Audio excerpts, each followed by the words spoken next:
Hi all. Already we sewage characteristics physical characteristics Now we will talk about chemical characteristics. Chemical characteristics we discuss total solids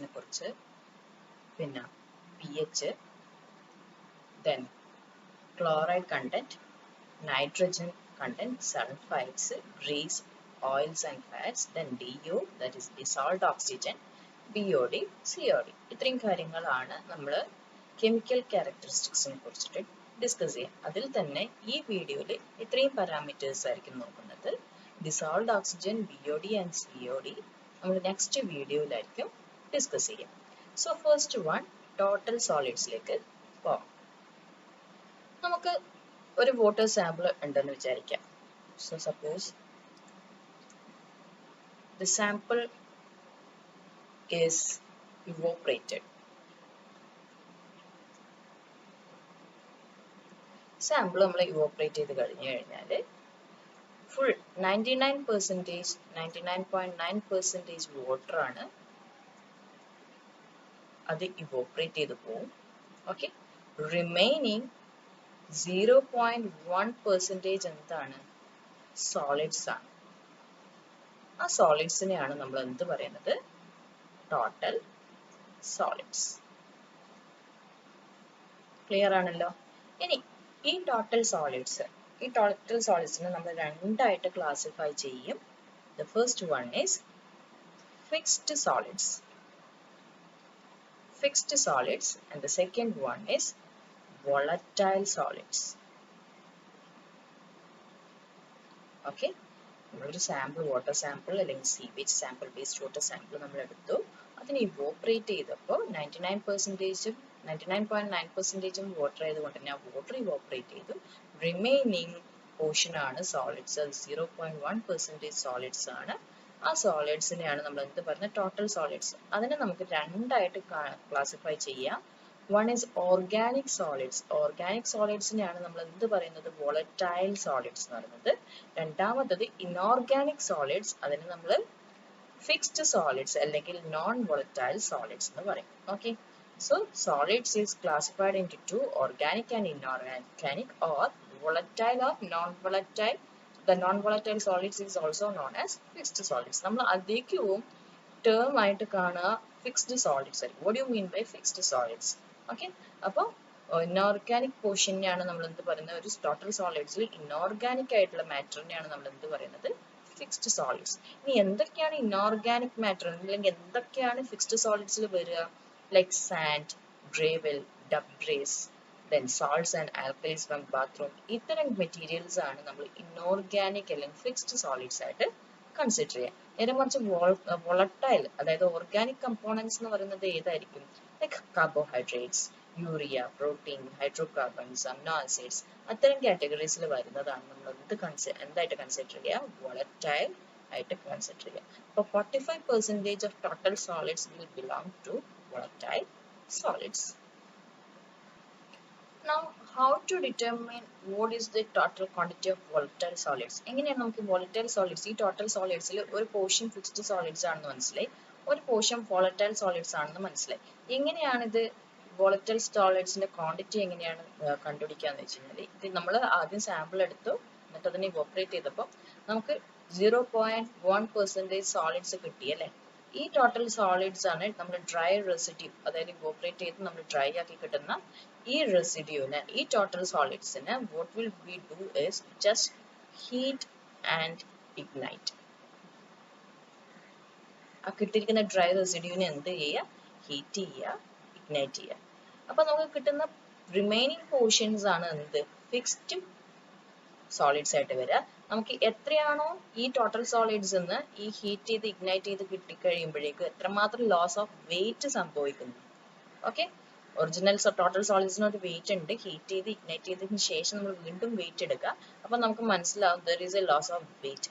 ആ loss of weight represent ചെയ്യുന്ന എന്താണ്? Volatile സോളിഡ്സിനെയാണ്. Whatever remains represent fixed solids and whatever loses, ആ loss of weight നെ ഏതാണ് represent ചെയ്യുക? volatile solids നെയാണ് represent here. So here is how we will identify how much is the quantity of fixed solids and volatile solids. അപ്പം ഒരു സോളിഡ്സിൽ 0.1% ആണ്, sorry വാട്ടറിൽ 0.1% ആണ് സോളിഡ്സ്. അതിൽ തന്നെ നമ്മൾ രണ്ടായിട്ട് ഡിവൈഡ് ചെയ്തു, organic and inorganic, volatile and fixed solids. Okay, അപ്പം ഫിക്സ്ഡ് സോളിഡ്സ് എന്ന് പറയുന്നത് ഇൻഓർഗാനിക് മാറ്റർ ആണ്. So what ever remains after heating and igniting, that is known as the fixed solids, and whatever loses over there, whatever compose അല്ലെങ്കിൽ decompose ചെയ്ത് കഴിഞ്ഞിരിക്കുന്ന ആ വസ്തുവിനെ നമ്മൾ എന്ത് പറയും, volatile solids. ആ ലൂസ്റ്റ് വെയിറ്റിനെയാണ് നമ്മൾ എന്ത് പറയുക, ലോസ്റ്റ് വെയിറ്റിനെയാണ് നമ്മൾ എന്ത് പറയുക, volatile solids. ഇനി ഇതേ സോളിഡ്സിന് നമ്മൾ 3 ഫോമിൽ ക്ലാസിഫൈ ചെയ്യും. എക്സ്ക്യൂസ് മീ,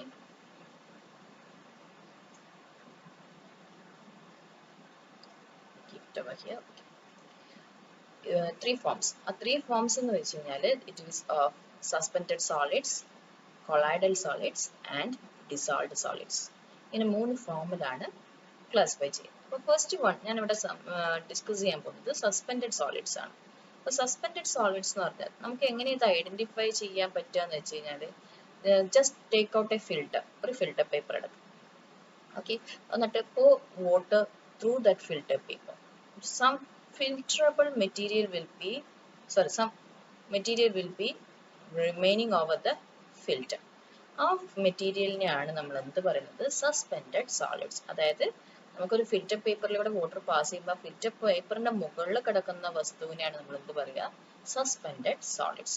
ഇനി അതുകൊണ്ട് തന്നെ നമ്മൾ ഇതിനെ നോൺ ഫിൽറ്ററബിൾ സോളിഡ്സ് എന്ന് പറയും. എന്ത് പറയും, നോൺ ഫിൽറ്ററബിൾ സോളിഡ്സ്. അതായത് ഇത് ഫിൽറ്റർ ചെയ്ത് കഴിഞ്ഞാൽ താഴേക്ക് റിമൈനിങ് വാട്ടർ താഴേക്ക് പോകുന്ന കൂട്ടത്തിൽ ഇത് പോവില്ല. ഇതെന്ത് ചെയ്യും, ആ ഫിൽറ്ററിന്റെ മുകളിൽ തന്നെ കിടക്കും. അതുകൊണ്ട് ഇതിനെ നോൺ ഫിൽറ്ററബിൾ സോളിഡ്സ് എന്ന് പറയും. ഇനി ഈ നോൺ ഫിൽറ്ററബിൾ സോളിഡ്സ്, അതായത് സസ്പെൻഡഡ് സോളിഡ്സിനെ നമ്മൾ രണ്ടായിട്ട് ക്ലാസിഫൈ ചെയ്യും. ഒന്ന് സെറ്റിലബിൾ സോളിഡ്സ്, അടുത്തത് നോൺ സെറ്റിലബിൾ സോളിഡ്സ്.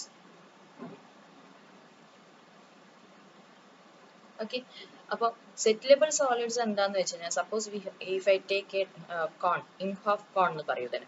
ഓക്കെ, ഇംഹാഫ് കോൺ, ഇപ്പോൾ ഇംഹാഫ് കോൺ ഒരു 1 ലിറ്റർ കപ്പാസിറ്റിയിൽ ഇംഹാഫ് കോൺ ആയിരിക്കും. ആ ഇംഹാഫ് കോണിൽ നമ്മൾ വാട്ടർ വെക്കുക, എന്നിട്ട് അതിനെ without disturbing keep it for N hour of 1 or 2, about 2 hours വെച്ച് കഴിഞ്ഞാൽ ഈ കോണിൻ്റെ അകത്ത് അടിവശത്തേക്ക് സോളിഡ്സ് സെറ്റിൽ ആവും. അത്തരം സെറ്റിൽ ചെയ്യുന്ന സോളിഡ്സിനാണ് നമ്മൾ എന്ത് പറയുക, സെറ്റിലബിൾ സസ്പെൻഡഡ് സോളിഡ്സ്. സെറ്റിലബിൾ സോളിഡ്സ്. ഇനി 2 മണിക്കൂർ വെച്ചിട്ടും സെറ്റിൽ ചെയ്യാതെ still there will be solids in water, നമുക്ക് അത് വിസിബിളി കാണാൻ പറ്റും. അത്തരം മെറ്റീരിയൽസിനെയാണ് നമ്മൾ നോൺ സെറ്റിലബിൾ സോളിഡ്സ് എന്ന് പറയുക. അപ്പൊ ഇതിനെ സെറ്റിൽ ചെയ്യിക്കാൻ വേണ്ടിയിട്ട് നമുക്ക് സ്പെഷ്യൽ ലബോറട്ടറി ഫിൽറ്റേഴ്സ് ഒക്കെ യൂസ് ചെയ്യേണ്ടി വരും. അപ്പൊ നമുക്ക് സസ്പെൻഡഡ് സോളിഡ്സ് എന്ന് പറഞ്ഞു കഴിഞ്ഞാൽ നമുക്ക് വിസിബിളി കാണാൻ പറ്റുന്നതാണ്. Okay, larger than 1 micrometer. Okay, അപ്പം ഇത് എപ്പോഴും വാട്ടറിൽ സസ്പെൻഡഡ് ഫോമിലായിരിക്കും ഉണ്ടാവുക, ഇൻ സസ്പെൻഷൻ ഫോം. അപ്പം ഇത് നമുക്ക് ഐഡന്റിഫൈ ചെയ്യണമെങ്കിൽ ഇതിന്റെ ക്വാണ്ടിറ്റി എത്രയാണെന്ന് അറിയണം. നമുക്ക് just pass it to a filter paper or asbestos mat paper.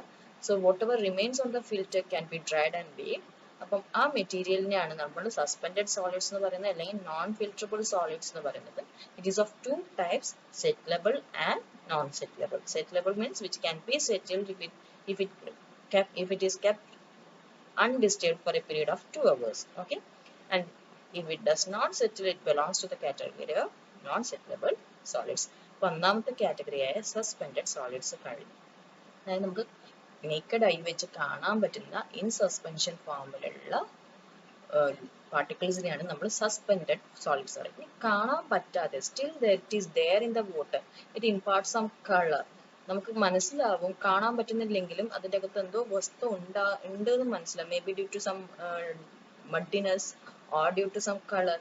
അത്തരം മെറ്റീരിയൽസ്, നമുക്ക് കാണാൻ പറ്റാത്ത അത്തരം മെറ്റീരിയൽസ് ഈ കാറ്റഗറിയിലേക്കാണ് പോവുക, colloidal solids and dissolved solids. അപ്പോൾ colloidal solids. So what do you mean by colloidal solids?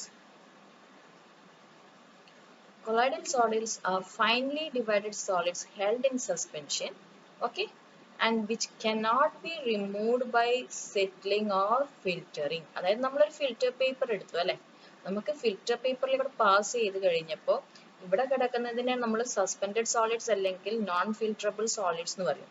ഈ ഫിൽറ്ററിന്റെ അകത്തെ കൂടെ സ്റ്റിൽ നമുക്ക് സോളിഡ്സ് താഴേക്ക് പോകും. ആ സോളിഡ്സിനെയാണ് നമ്മൾ ഫിൽറ്ററബിൾ സോളിഡ്സ് എന്ന് പറയുന്നത്. ഫിൽറ്ററബിൾ സോളിഡ്സ് ആ സോളിഡ്സിൽ പെടുന്നതാണ് ഏത് കാറ്റഗറി? Colloidal solids. Okay, so it cannot be removed by using a filter nor by settling. രണ്ട് കേസിലായാലും നമുക്ക് ഇത് സെപ്പറേറ്റ് ചെയ്യാൻ പറ്റാത്ത രീതിയിലുള്ള സോളിഡ്സ് ആണ് colloidal solids. This will be always in suspension. Settle ചെയ്യാൻ പറ്റില്ല, കാരണം by gravity settle ചെയ്യുന്നതിന് പകരം ഇത് എപ്പോഴും Brownian action അവിടെ കിടക്കുന്നുണ്ട്.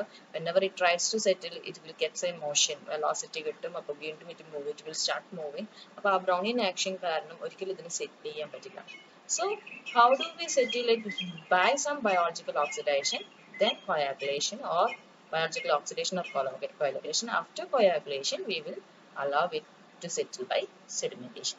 ഈ രീതിയിലാണ് കൊളോയിഡൽ സോളിഡ്സിനെ സെറ്റിൽ ചെയ്യിപ്പിക്കുക. ഓക്കെ, അപ്പോൾ ഇതിനെ നമ്മൾ എന്ത് പറയും? ഫിൽറ്ററബിൾ സോളിഡ്സ് എന്നാണ് പറയുന്നത്. ഇനി ഇത് കൂടാതെയുള്ള മൂന്നാമത്തെ കാറ്റഗറിയാണ് dissolved solids, which is dispersed in water. Dispersed in water. അപ്പം ഇതിനെ എങ്ങനെയാണ് നമുക്ക് കണ്ടുപിടിക്കാൻ പറ്റുക?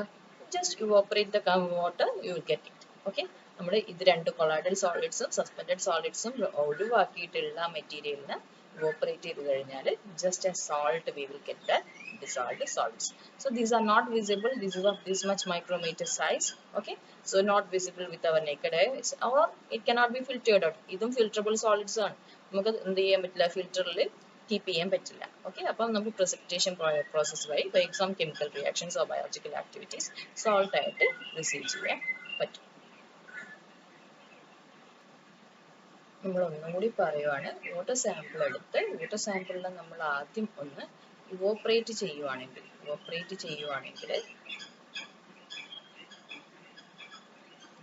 നമുക്ക് കിട്ടുന്ന റിമൈൻസിനെയാണ് നമ്മൾ എന്ത് പറയുക? Total solids. Okay, total solids. ഇനി if I pass it to Imhoff കോണിലേക്കൂടെ പാസ് ചെയ്യുകയാണെങ്കിൽ നമുക്ക് കിട്ടുന്ന എന്താണ്? Settleable solids. നമുക്ക് കിട്ടുന്ന എന്താണ്? Settleable solids. If I again ഈ സെയിം സാമ്പിളിന് ഒരു ഫിൽറ്റർ പേപ്പറിലേക്കൂടെ പാസ് ചെയ്യുകയാണെങ്കിൽ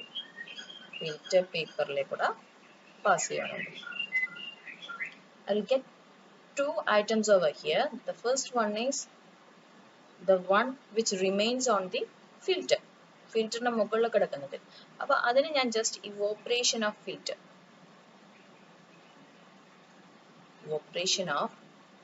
ഫിൽറ്റർ ചെയ്യുന്നു.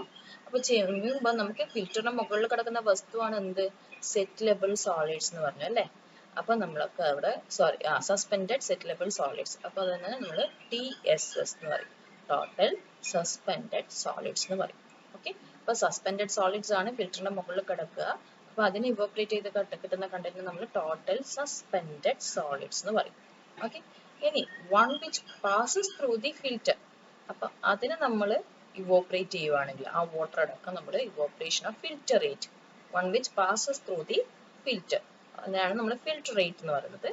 അതിന് നമ്മൾ പാസ് ചെയ്യുവാണെങ്കിൽ നമുക്ക് കിട്ടുന്നതാണ് TDS, total dissolved solids. Okay, ഇനി ടോട്ടൽ സസ്പെൻഡഡ് സോളിഡ്സിന് ഞാൻ വീണ്ടും എന്ത് ചെയ്യുന്നു? മഫിൾ ഫർണസ് വഴി അല്ലെങ്കിൽ ഒരു ഓവൻ വഴി, okay, muffle furnace or oven വഴി നമ്മൾ ഇതിനെ പാസ് ചെയ്യുന്നു. കംപ്ലീറ്റ്ലി ഡ്രൈ ചെയ്യുമ്പോൾ ഈ ടോട്ടൽ സസ്പെൻഡഡ് സോളിഡ്സ് രണ്ടായിട്ട് കാറ്റഗറൈസ് ചെയ്യാം. ഒന്ന് വോളറ്റൈൽ സസ്പെൻഡഡ് സോളിഡ്സ്. നമുക്ക് ഓൾറെഡി വോളറ്റൈൽ ആണെങ്കിൽ അതിന്റെ ഓപ്പോസിറ്റ് ക്ലാസിഫിക്കേഷൻ എന്താണെന്ന് അറിയാം? ഫിക്സ്ഡ് ആണെന്ന് അറിയാം അല്ലെ? Fixed suspended solids.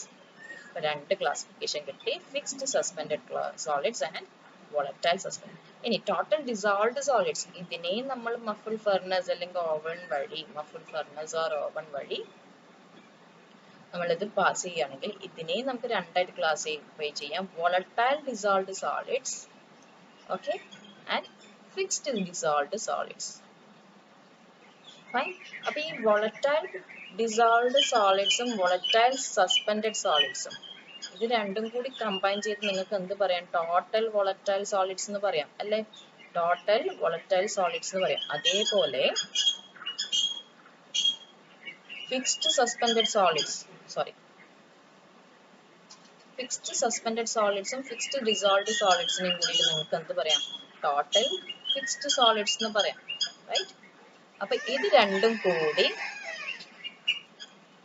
together we can call this both as total solids. അപ്പോൾ ഇത് ഞാൻ ജസ്റ്റ് നിങ്ങൾക്ക് ഇതെല്ലാം കൺഫ്യൂഷൻ ആവുന്നത് കൊണ്ട് ഒന്ന് ജസ്റ്റ് പറഞ്ഞേ ഉള്ളൂ. നമുക്ക് കാര്യമായിട്ട് വേണ്ടത് 3 ഫോംസ് ഓഫ് സോളിഡ്സ് ആണ്. അതായത് suspended solids, colloidal solids and dissolved solids. ഇനി ഇത് എങ്ങനെയൊക്കെയാണ് ഇത് തരംതിരിക്കുന്നതെന്നുള്ളൊരു ഓവറോൾ വ്യൂ തന്നേ ഉള്ളൂ. Okay, now we will move to the next parameter, that is pH.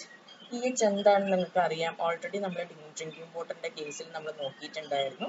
അപ്പൊ അതേപോലെ തന്നെയാണ് ഇവിടെ. what is pH? pH is the negative algorithm of to the base of 10 of hydrogen ion concentration, or I can write it simply as like this: pH is equal to negative logarithm to the base 10 of hydrogen ion concentration. Okay, അപ്പൊ P എച്ചിന്റെ scale നിങ്ങൾക്ക് അറിയാം. P H scale എത്രയാണ്? 0 to 14 ആണ് അല്ലെ? 0 to 14 ആണ്. അതിൽ നമ്മൾ sewage generally alkaline ആയിരിക്കും. അതിന്റെ നേച്ചർ 7.3 to 7.5 ആയിരിക്കും. അപ്പൊ നിങ്ങൾക്ക് ഇവിടെ കാണാൻ പറ്റും, ഡിസ്റ്റിൽഡ് വാട്ടർ ആണെങ്കിൽ 7 ആണ്, നോർമൽ റെയിൻ വാട്ടർ ആണെങ്കിൽ അപ്രോക്സിമേറ്റ്ലി ഈ റേഞ്ചിലാണ്. അപ്പോൾ ഓരോന്നിൻ്റെയും റേഞ്ച് ഇവിടെ തന്നിട്ടുണ്ട്. അപ്പോൾ സീവേജ് നോർമലി ആൽക്കലൈൻ ആയിരിക്കും. അപ്പോൾ ഇത് പ്രോസസ്സ് വൺസ് ഡീകമ്പോസിഷൻ സ്റ്റാർട്ട് ചെയ്യുമ്പോൾ ഇത് slowly this will become acidic and finally after complete decomposition it will be back again to alkaline. നമ്മൾ എപ്പോഴും ഒരു സീവേജ് ട്രീറ്റ് ചെയ്ത് റിവറിലേക്ക് കൊടുക്കുമ്പോഴേക്കും നമ്മൾ എന്ത് ചെയ്യണം? We have to make it sure that the water is alkaline. കാരണം ആൽക്കലൈൻ വാട്ടർ ആണ് ഈ ഒരു റേഞ്ചിൽ മാക്സിമം അപ് ടു 8.5 വരെ പോവാം. 8.5 വരെ പോവാം. അപ്പൊ ആ ഒരു റേഞ്ചിലായിരിക്കണം വാട്ടർ നമ്മൾ നാച്ചുറൽ ബോഡീസിലേക്ക് ഡിസ്ചാർജ് ചെയ്യുന്നത്. കാരണം എന്ന് വെച്ച് കഴിഞ്ഞാല് this is the suitable P H range, alkaline range ആണ്. ബയോളജിക്കൽ ആക്ടിവിറ്റി ഓഫ് വാട്ടർ അല്ലെങ്കിൽ ബയോളജിക്കൽ ലൈഫ് ഇൻ വാട്ടർ അത് പ്രോപ്പർലി നടക്കാനുള്ള ഒരു റേഞ്ച് ആണ് ഈ 7.3 to 7.5 or to 8.5. അതായത് ആൽക്കലൈൻ റേഞ്ചിലാണ് ബയോളജിക്കൽ ലൈഫ് സസ്റ്റെയിൻ ചെയ്യുക. അപ്പൊ നമ്മൾ എപ്പോഴും ആൽക്കലൈൻ റേഞ്ചിൽ വാട്ടർ ട്രീറ്റ് ചെയ്ത് ഡിസ്ചാർജ് ചെയ്യാൻ നോക്കുക. ഇനി നമ്മൾ ഓൾറെഡി ഡ്രിങ്കിങ് വാട്ടറിന്റെ കേസിൽ ട്രീറ്റ്മെന്റ് പ്ലാൻസിൽ പറയുമ്പോൾ നമ്മൾ എപ്പോഴും പറഞ്ഞിട്ടുണ്ടായിരുന്നു, ട്രീറ്റ്മെന്റ് പ്രോസസ്സ് നമുക്ക് എൻഹാൻസ് ചെയ്യണമെങ്കിൽ that water should be alkaline. അപ്പൊ അങ്ങനെ ആൽക്കലൈനിറ്റി കൂട്ടാൻ വേണ്ടി നമ്മൾ അവിടെ സ്റ്റാർട്ടിംഗ് സ്റ്റേജിൽ തന്നെ ലൈം ആഡ് ചെയ്യുമായിരുന്നു. Same over here, whenever it is the alkaline, all the process will be properly controlled. Okay, so allowable range ആണ് up to 8.5 വരെ. ഫ്രഷ് സീവേജിനാണെങ്കിൽ 7.3 to 7.5 വരെ. ഇനി എങ്ങനെയാണ് പി എച്ച് മെഷർ ചെയ്യുക? We can use pH meter, potentiometer use ചെയ്യാം. potentiometer use ചെയ്തിട്ട് pH കണ്ടുപിടിക്കാം. So this is all about pH. Okay. And next one is chlorides. Chlorides generally are mineral salts. അതുകൊണ്ട് തന്നെ this will not affect the biological action of the sewage. അതൊരു mineral salts ആയതുകൊണ്ട് കാര്യമായിട്ട് നമുക്ക് effect ചെയ്യുന്നതല്ല. ഇനി എപ്പോഴൊക്കെയാണ് എവിടെയൊക്കെയാണ് ഈ ക്ലോറൈഡ്സിന്റെ എമൗണ്ട്സ് ഉണ്ടാവുക? എങ്ങനെയാണ് ഇത് വാട്ടറിൽ ഇത്രയും എമൗണ്ട് വരുന്നത്? There may be different reasons for presence of chlorides. The first reason is the leaching of chloride containing rocks. നമുക്ക് ഓൾറെഡി നമ്മുടെ എർത്തില് വാട്ടർ സോഴ്സ് വരുന്ന പോർഷനിൽ ക്ലോറൈഡ് കണ്ടെയ്നിങ് റോക്സ് ഉണ്ടെങ്കിൽ അതിന്റെ ലീച്ചിങ് ഇഫക്റ്റ് വഴി ക്ലോറൈഡ് ഉണ്ടാവാം. ദെൻ ത്രൂ ഡൊമസ്റ്റിക് സീവേജ് എന്ന് പറയുമ്പോൾ kitchen waste, human excreta, urinary discharge, ഇതിൽ നിന്നെല്ലാം നമുക്ക് എന്ത് വരാം? ക്ലോറൈഡ്സിന്റെ അംശം വരാം. ഫോർ എക്സാമ്പിൾ ഹ്യൂമൻ എക്സ്ക്രീറ്റ എടുക്കുവാണെങ്കിൽ this will contain around 6 gram of chloride per person per day. 6 gram of chloride per person per day. ഏകദേശം ഇത്രയൊരു എമൗണ്ട് ക്ലോറൈഡ് ഇഞ്ചെക്ട് ചെയ്യും. Then from water softeners, ice cream plants, meat salting process, then through infiltration of groundwater. അതായത് നമ്മുടെ sewer leaky ആണെങ്കിൽ, ground water table above sewer ആണെങ്കിൽ there is a chance of infiltration of groundwater to the sewer. ആ രീതിയിൽ ground വാട്ടറിൽ chloride content ഉണ്ടെങ്കിൽ അങ്ങനെയും സീവറിലേക്ക് chloride content വരാം. ദെൻ ഇത് മെയിൻലി എവിടെയാണ് ഉണ്ടാവുക? സീ കോസ്റ്റ് ഏരിയയിലൊക്കെയാണ് കാര്യമായിട്ട് ഉണ്ടാവുക. കാരണം സീ കോസ്റ്റ് ഏരിയയിലേക്ക് വരുമ്പോഴേക്കും ക്ലോറൈഡിന്റെ അംശം കൂടുതലായിരിക്കും, ഉപ്പുവെള്ളം ആയതുകൊണ്ട് തന്നെ. അപ്പൊ അത്തരത്തിൽ നമുക്ക് വാട്ടറിലേക്ക് അല്ലെങ്കിൽ സീവേജിലേക്ക് എന്ത് വരാം? ക്ലോറൈഡിന്റെ അംശം വരാം. So how do you identify the amount of chloride? Just titrate with standard silver nitrate solution using potassium chromate as a indicator. This is all about chloride. Coming to nitrogen. Nitrogen presence ഉണ്ടെങ്കിൽ നമുക്കറിയാം organic matter present ആണെന്ന്. അപ്പോൾ nitrogen തന്നെ 4 forms ഉണ്ട്. Already നമ്മൾ drinking water treatments പറയുമ്പോൾ ഈ 4 forms of nitrogen പറഞ്ഞതാണ്. എങ്കിൽ കൂടി ഒന്നും കൂടി പറയാം. അത് 4 forms ഓരോ സ്റ്റേജിൽ റെപ്രസെന്റ് ചെയ്യുന്നു. അപ്പോൾ ഏറ്റവും ആദ്യം നമുക്ക് അമോണിയ നമ്മുടെ വാട്ടറിൽ പ്രസന്റ് ആണെങ്കിൽ നമുക്ക് അത് മനസ്സിലാക്കാൻ പറ്റുന്നത് a fresh sewage starts. അതായത് ഫസ്റ്റ് സ്റ്റേജ് ഓഫ് ഡികമ്പോസിഷൻ ആണ്. ആ ഡികമ്പോസിഷൻ ജസ്റ്റ് സ്റ്റാർട്ട് ചെയ്തതേ ഉള്ളൂ. Ammonia or free ammonia. Any albuminoid or organic nitrogen. The before decomposition starts, stage presence of nitrogen is indicated. And the next nitrite. Nitrite is partial decomposition of organic matter. This is stable. That's why nitrate after decomposition this will get converted to nitrate. Nitrate is water stage stable form of nitrogen. Whenever the sewage decomposition is complete, nitrate presence will be there. So above range normally ammonia 0.15 milligram per milliliter, then 0.3 milligram per milliliter organic nitrogen or albuminoid ഉണ്ടാവും. Nitrate ആണെങ്കിൽ ശരിക്കും partial decomposition നമ്മുടെ natural bodies ലൊക്കെ ഉണ്ടാവാൻ പാടില്ല. അതിന്റെ അർത്ഥം അവിടെ still some decomposition is going out. അത് for drinking water purpose ലൊക്കെ ആണെങ്കിൽ it should be zero itself. Nitrate ഒക്കെ ആണെങ്കിൽ ഡ്രിങ്കിങ് വാട്ടറിലേക്കൊക്കെ പോകുമ്പോൾ 45 മില്ലിഗ്രാം പെർ ലിറ്റർ ഒക്കെ വേണമെന്നാണ്. കൂടുതൽ ഡീറ്റെയിൽസ് ആയിട്ട് സർഫസ് വാട്ടർ ക്വാളിറ്റീസ് നമുക്ക് എൻഡിലോട്ട് പറയാം. അപ്പം ഇത്രയും കാര്യങ്ങളാണ് നമുക്ക് നൈട്രജനിൽ പറയാനുള്ളത്. 4 forms of nitrogen: ammonia, albuminoid, nitrite and nitrate, which indicates different stage of decomposition of sewage. Okay, next ഉള്ളത് sulfides and hydrogen sulfide gas. And sulfides are formed due to decomposition of various sulfur-containing substance. Okay, but still sulfur is used in the synthesis of protein and is released in their degradation. But if its concentration exceeds, sulfides ഉടനടി sulfides ആയിട്ട് മാറും. sludge digester എന്താണ് sludge digester എന്നൊക്കെ coming videos coming modules കാണാൻ പറ്റുന്നതാണ്. അപ്പോൾ ഇതിന്റെ concentration ഈ സൾഫൈഡിന്റെ concentration 200 milligram per liter above ആണെങ്കിൽ it may affect the biological process. പക്ഷെ അത് കൂടുതലൊന്നും വരാറില്ല. അതുകൂടാതെ ഹൈഡ്രജൻ സൾഫൈഡ് ഗ്യാസും ഫോം ചെയ്യും. ഇത് if it is again excess, it will be corrosive in nature. Gas പൈപ്പിന്റെ എല്ലാം corrosion കാരണമാക്കുന്ന ഒരു എലമെന്റ് ആണ് ഹൈഡ്രജൻ സൾഫൈഡ്. അതുകൊണ്ട് തന്നെ ഇത് ഇവോൾവ് ചെയ്ത് കഴിഞ്ഞാൽ ഇത് സീവേജിലേക്ക് വേസ്റ്റ് വാട്ടറിലേക്ക് അധികം മിക്സ് ആവാതെ റിലീസ് ചെയ്യാനുള്ള ഒരു സെറ്റപ്പിലേക്ക് കൂടി പോണ്ടി വരും. So these are all about sulfides and hydrogen sulfide. Next is fat, grease and oils. നമ്മുടെ ഡൊമസ്റ്റിക് വേസ്റ്റ് എന്നാണ് കാര്യമായിട്ട് ഫാറ്റ്സ് ആൻഡ് ഓയിൽസ് വരുന്നത്. ഇത് നമ്മുടെ ബയോളജിക്കൽ പ്രോസസ്സിനെ അഫക്റ്റ് ചെയ്യും. അതേപോലെ grease from lubricating oils, kerosenes, garages എന്നൊക്കെ വരുന്ന ഗ്രീസും ആൻഡ് സിമിലർ ഓയിൽസ് ഇതെല്ലാം നമ്മുടെ പ്രോസസ്സിനെ ബയോളജിക്കൽ പ്രോസസ്സിനെ എഫക്ട് ചെയ്യുന്നതാണ്. അപ്പോൾ ഇത് ചെയ്യേണ്ടി വരുമെന്ന് വെച്ച് കഴിഞ്ഞാൽ ഇത് ഒഴിവാക്കിയിട്ട് വേണം നമ്മൾ സീവേജ് ട്രീറ്റ്മെന്റ് പ്ലാന്റിലേക്ക് കൊടുക്കാൻ. കാരണം അല്ലെങ്കിൽ തന്നെ കംപ്ലീറ്റ് സീവേജ് ട്രീറ്റ്മെന്റ് പ്ലാന്റിന്റെ പ്രോസസ്സിനെ എഫക്ട് ചെയ്യും. It will often choke the sewage. അപ്പോൾ നമുക്ക് ഇതിന് വേണ്ടിയിട്ട് സ്പെഷ്യൽ സ്കിമ്മിങ് ടാങ്ക്സ് ഒക്കെ യൂസ് ചെയ്യേണ്ടി വരും ഈ ഓയിൽസും ഗ്രീസും ഒക്കെ ഒഴിവാക്കാൻ വേണ്ടിയിട്ട്. അത്തരത്തിൽ ഒഴിവാക്കിയിട്ടുള്ള വാട്ടർ ആയിരിക്കണം നമ്മൾ ട്രീറ്റ്മെന്റ് പ്ലാന്റിലേക്ക് കടത്തി വിടേണ്ടത്. Last one is surface water quality for different class of surface water. അതിൽ തന്നെ നമുക്കിവിടെ നമ്മളിപ്പോൾ ഒരുപാട് പാരാമീറ്റേഴ്സ് ഇതിൽ കാണിച്ചിട്ടുണ്ട്. നമ്മൾ ഡിസ്കസ് ചെയ്ത parameter already taste, order, colour നമ്മൾ ഡിസ്കസ് ചെയ്തിട്ടുണ്ടായിരുന്നു. pH ഞാൻ പറഞ്ഞു അല്ലേ, നമുക്ക് ഒരു ആൽക്കലൈൻ റേഞ്ച് ആണ് വേണ്ടത്. 7.3 to 8.5 ആ റേഞ്ചിലേക്ക് മാക്സിമം എല്ലാ ക്ലാസ്സിലായാലും pH എത്ര വരെ പോവാം? 8.5 and minimum it can go up to 6.5. അതിൽ താഴേക്ക് അസിഡിക് നേച്ചറിലേക്ക് പോകാൻ പാടില്ല.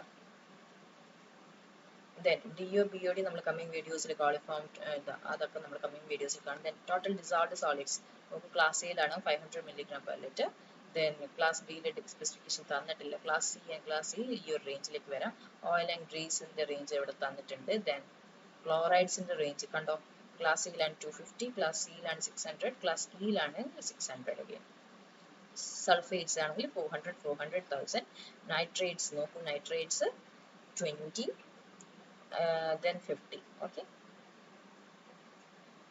അപ്പോൾ nitrates ആണ് നമുക്ക് presence ഉണ്ടാവുക, അതായത് stable form after decomposition. So അതിന്റെ values മാത്രമാണ് ഇവിടെ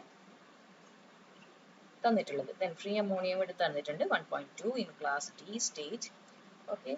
Then remaining all these are other parameters, important elements in the parameters. നമ്മൾ ഇതൊന്നും ഇവിടെ കാര്യമായിട്ട് ഡിസ്കസ് ചെയ്യുന്നില്ല. Okay. Now in coming videos we will concentrate more on DO, BOD and COD. ഒരു surface വാട്ടറിന്റെ ക്വാളിറ്റീനെ നോക്കുമ്പോഴേക്കും നമ്മൾ ഏറ്റവും കൂടുതൽ ഫോക്കസ് ചെയ്യുന്ന ഒരു പാരാമീറ്റർ ആണ് BOD. കമ്മിങ് വീഡിയോസിൽ കാണാം.